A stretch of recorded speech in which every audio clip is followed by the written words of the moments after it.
السلام عليكم ورحمة الله. فكرة النهاردة حلوة قوي، هنعمل لوحة من قشر البيض. هي فكرة غريبة بس مختلفة، والنتيجة زي ما انتوا شايفين تنفع ديكور لأي مكان وهيبقى شكلها حلو جدا. في الفيديو هعرفكم ازاي نجهز قشر البيض عشان نشتغل بيه، وهنتكلم عن اللوحة اللي انا اشتغلت عليها وممكن نستبدلها بايه. اول حاجة بالنسبة للوحة انا استخدمت كانفاس. دي بتبقى لوحة جاهزة كده وفي منها مقاسات مختلفة. أنا اخترت مقاس 35 في 24 عشان يكون أكبر شوية من مقاس ال A4، عشان أنا طبعت الرسمة على A4 وحابة إنها تكون في وسط اللوحة. هستخدم ألوان أكريليك، أنا استخدمت لون أسود وهبدأ أدهن اللوحة كلها باللون ده. في الأول بحط شوية من اللون وافرده كويس في اتجاه واحد على اللوحة وبكمل بنفس الطريقة. لو عايزين بقى بديل لكل ده ممكن تستخدموا أي كرتونة أو خشبة وهتغلفوها بستيكر أسود وتكملوا معايا باقي الخطوات الجاية. بالنسبة للرسمة ممكن تختاروا أي رسمة انتوا عايزينها، أو حتى ممكن تطبعوا كلام بخط كبير، بس أنا بحب ستايل الرسومات دي وعشان كده اخترتها.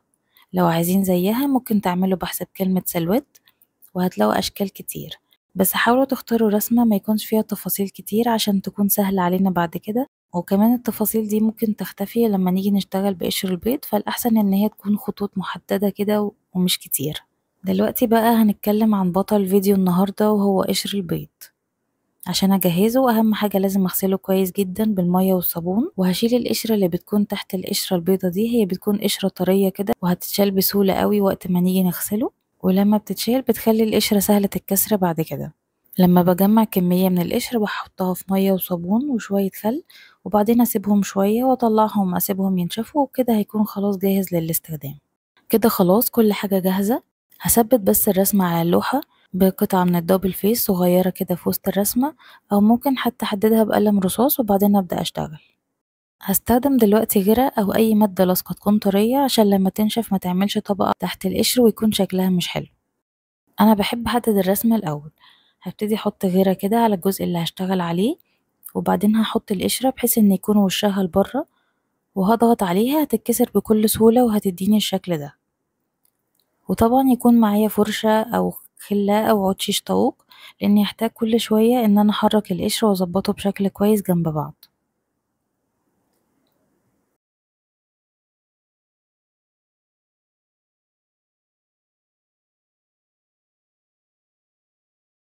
لما أخلص تحديد الرسمة ممكن أشيلها خالص وبعدين أكمل باقي اللوحة بنفس الطريقة.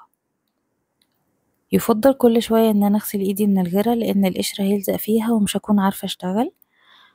وبعد لما أخلص خالص هسيب اللوحة تنشف وبس، كده خلصت. شكلها يجنن، بجد حلوة جدا. وكمان فكرة حلوة إن احنا نشغل بيها الأطفال، هتعلمهم الصبر وهتعلمهم التركيز. وممكن كمان إن احنا نستخدم ألوان تانية غير الأبيض والأسود، وبعد ما نخلص هنلون القشرة بالألوان اللي احنا عايزينها، بس طبعا بعد ما ينشف من الغيرة خالص، وهيبقى شكلها تحفة. قولولي رأيكم.